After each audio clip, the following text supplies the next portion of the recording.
Beyefendi metal şey bırakıp böyle geç.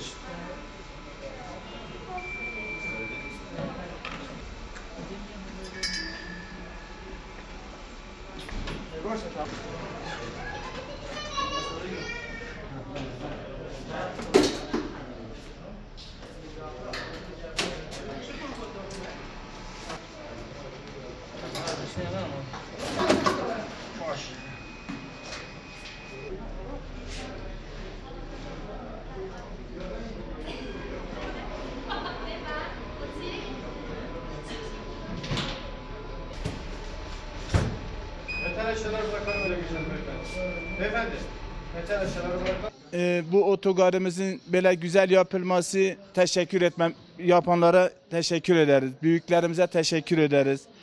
Ki de mesela bizim burada bir otogarımız vardı. Lormandi lokantamız vardı. Lormandi çok şükür şu anda otogarımız güzel. Lokantalar güzel. Güvenlik halinde, güvenlikçiler de yani güzel. Milleti, halkımızı idare eden kişilerdir.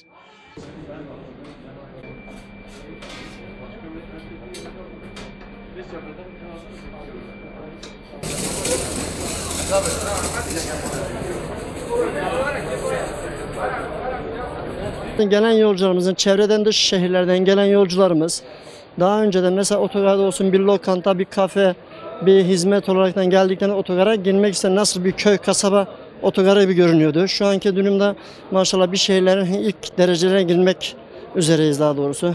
Birkaç eksiğimiz var. Onları da inşallah bir daha ileri götüreceklerini söylediler. Şu anki durumlardan memnunuz gayet.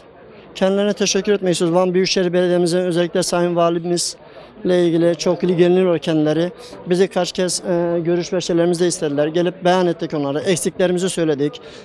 Tabii ki el atmadılar değil. Otogar düzenimiz çok güzel geçti. Hem eskiden otobüslerimizi korkardık buraya park etmeye. Hırsızından tut, huysuzundan her türlü insanlar vardı. Şu anda hepsi üst safhada tedbir alındı. Kendilerine teşekkür ediyoruz.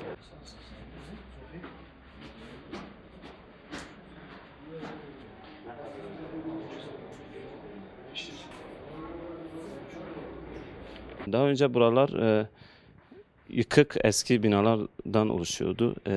Belediyenin yapmış olduğu bu yeni düzen, yeni tesis gerçekten de bir ahenk getirdi, bir renk getirdi buraya.